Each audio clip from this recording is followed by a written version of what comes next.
Okay, hi Sterling. This is an ordinary Brown's gas electrolyzer, similar to the Brown's gas book 2. So there's nothing really special here except that it's drawing only 250 watts. They're making gas at 250 watts in here.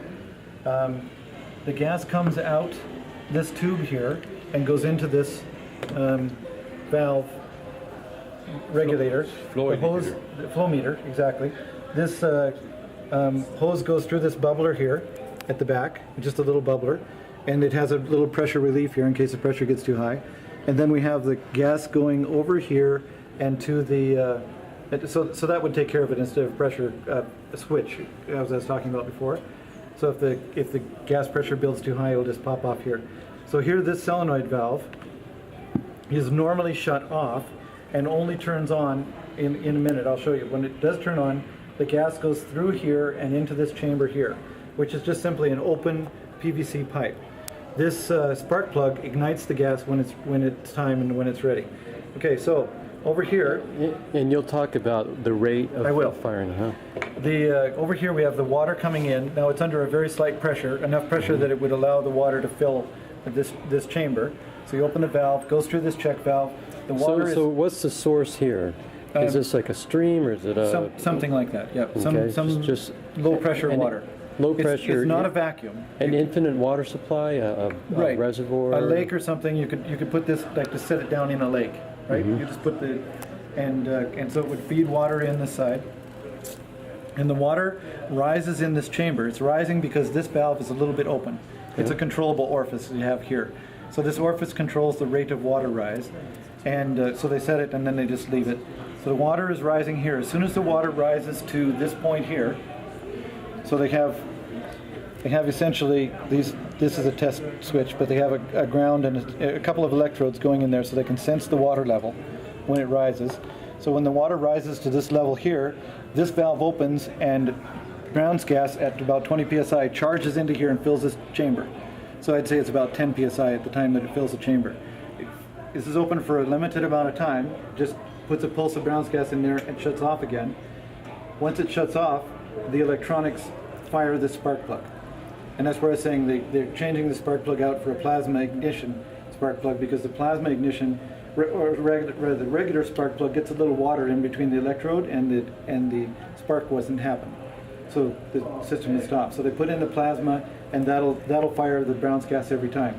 So the Brown's gas fires, and the pressure of the Brown's gas pushes the water down very fast, pushes the water down out this check valve and up this standpipe to go to the over the mountain.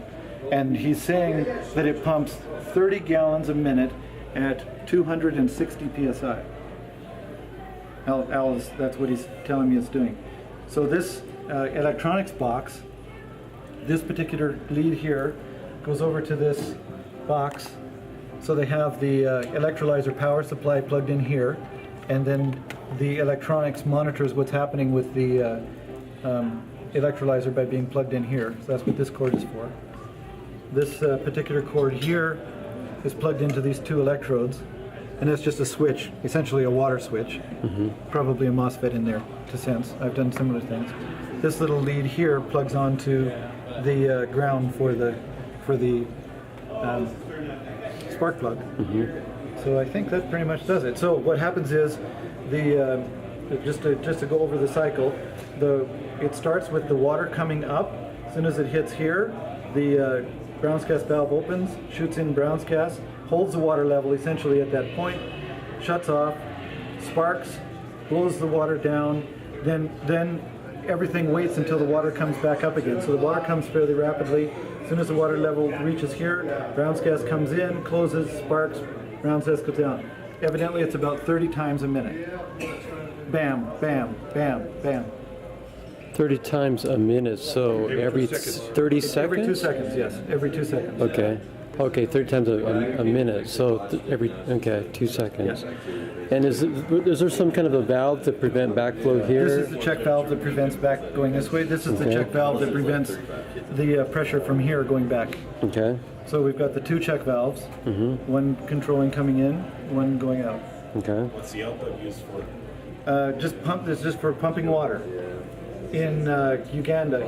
He's developing this water pump for it's solar. The electrolyzer is solar powered. Got a couple of solar panels, and so the maximum wattage is about 250 watts. And supposedly it can pump 30 gallons a minute at over 260 psi. Is there some kind of a chamber you I put say in? supposedly because that's way over unity, and I'm having trouble with that.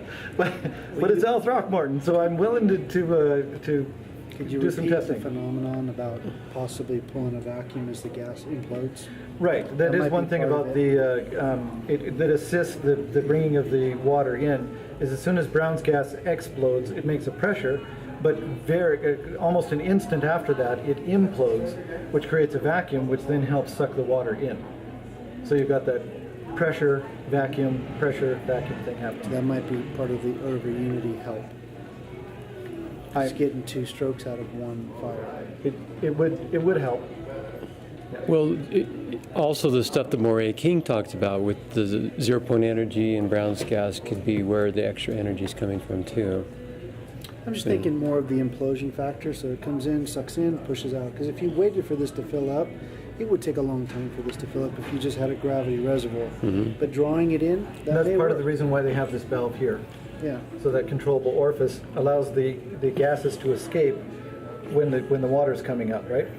Now, when there's an implosion in there, it actually would be sucking air in for a short period of time. And when there's an explosion in here, some of it would shoot out there too. So, For those of us not familiar with the... but he's thinking, I'm sorry, I'll just quickly, I don't know if you can see here, but he's got Tesla diodes that he's going to be putting here so that it tends to help the process of not losing so much pressure during the Actually, I've explosion been portion. looking at those things, and I Okay. didn't want to build one, but I didn't know that's what he had here. Yeah, he has one that's fully assembled too. It's not here, but what was you asking, sir? Yeah, I was asking, for those of us not familiar with Brown's gas as you are, you've got Brown's gas that's being produced but only being used every 2 seconds. Right. So you're having a buildup of pressure. Right. Is there a chamber that you need to have to kind of absorb? It's its own chamber. The water level will be about here or something. Okay. So there's an open area in there where it acts as a gas chamber. And so that's not going to be a I'm passing problem. through, but I wanted to shake your hand. I started reading your literature. Okay. I think if you had a little bit more diagnostic in this and a little bit more control, you could make multiple cylinders, and then the thing would move some water because you would have all that time. It would take up more time. So as long as you produce enough gas, Instead of 30 pulses a minute, you could do, depending on the cylinders, you could multiply that. Exactly, And yeah. You know as well as I do, if you did this right, that instead of that, put the electrolyzer inside of here.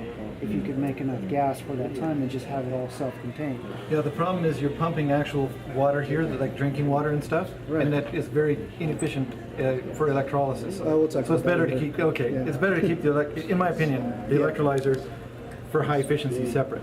But We were talking about maybe now the other self-looping thing it into a to reservoir. make this instead of just being a water pump, if it indeed is doing 30 gallons a minute at 260 psi with only a 250 watt input, you could take that output and put it in a Pelton wheel, which ordinarily is hydro. You know, you just have a standing head of water.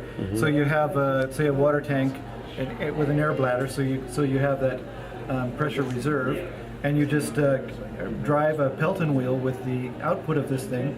It would produce way more because a Pelton wheel is like 90% efficient. Yeah, you have all kinds of options. If this thing can pump uphill at 260 gallons a minute, I pump water all day long in the Right. system, so I'm Right. thinking of the flow and the energy, which yet to be seen. But if it worked, you would pump it up into a tank and use the gravity in the tank, Yep. the mass of the gravity of the tank to come down to a gen set. Right. It's just a normal Pelton wheel hydro setup. Right. So then you've got the Pelton wheel driving a generator. You take 250 watts off that. It'd probably be, in a case like that, at least 3 kilowatts. Well, you know, you start playing against gravity here. You only have so much specific gravity in this little 2-inch pipe. You take that 2-inch pipe and you put it in a 5,000 gallon tank. Now you have the specific gravity of that whole 5,000 gallon tank pushing on a generator wheel. So it would allow it to have the torque that it needed. And so that would be. You'd have to maintain the pressure, absolutely. I wouldn't use the word specific gravity, because Well, the water would, the mass but of water the water, pressure is what you're looking for. it would leave And mass. an easy way to regulate the water into the Yes, generator. yes, absolutely. From a storage tank, yes. But if you just put a very large pressure tank here, instead of a height, the pressure tank has an air bladder, right? So it pushes the pressure up against the air bladder, so you're maintaining the pressure. You still got the pressure as if you had a height, okay? Like in the basement of most houses that have a jet pump well system, correct. they just have a pressure tank to maintain the pressure. And so that's what you're looking at, is you want a steady pressure pushing on that Pelton wheel of, well, we'd say a minimum of 50 psi, but if you could do 260, a Pelton wheel is very efficient at 100 psi. You wouldn't want to go much over that or overrate them. And then you do your generator, and you can do the whole thing, this whole thing right in your basement. So, and it would be, well, if you did this properly, it'd be virtually noiseless. There'd be explosions in here, but it could be muffled pretty well. Yeah.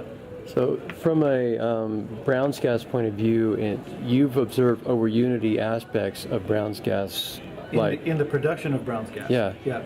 And so in terms of a conservation of energy point of view and harnessing the will work of nature point of view, where do you see the energy coming into the system that enables you to get this Overunity effect in this scenario? I wish I knew. And I don't even know that it is true that it does it until I duplicate it myself. And if I did duplicate it and it did do that, I'd still have to say I don't know where it's coming from. We can use the catch point plasma and 0 point energy, the catchphrases and what have you. The major important fact is that it would work, whatever the explanation. Okay, is. I think that where you would see the unity or Overunity is you're capturing all the gas. You know, you're in a piston motor, what everybody tries to run their Brown's gas on, you've got torque angle and all the issues, right? In here, you would be capturing 100% of the explosion, doing 100% of the work. That's true. And then you have the vacuum part of it doing the, we'll say, Overunity part of the work, if that was available. And so, a piston, I'm going to repeat that, a piston motor, you lose it all. You lose it in heat efficiency, you lose it in crankshaft momentum, you lose it in all the issues of drawing in air, trying to efficient burn. This is just a clean way of using all the work. It would be very efficient, absolutely. Very and interesting. because of the heat transfer rates in water, the explosion and the pressure rise because of it would transmit very little heat from to the water or the chamber itself. Gradually, it would heat up. But the incoming water, the cool water, would always be cooling it down as well. That's why you're But able to make it out of PVC. Very little heat would be transmitted to the water, so you'd get that pressure. And that's why you're able to make it out of PVC as opposed to metal. Yeah, have a working demonstration out of PVC. Absolutely. You know, you bring up a good point about heat. If the chamber was too hot, like an internal combustion motor, you're going to get pre-ignition, you're going to get all kinds of things. Brown's gas is very stable, even at higher temperatures. This would keep an even temperature, cool even temperature to do that ignition. That's true.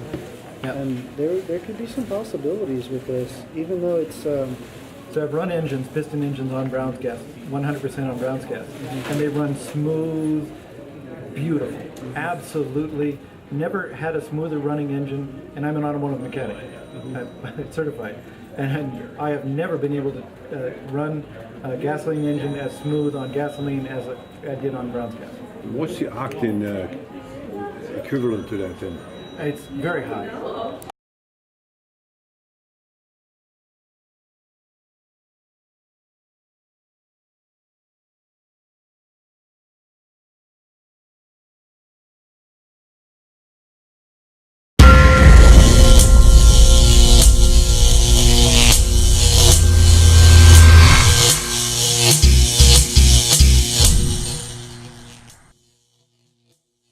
Here we go.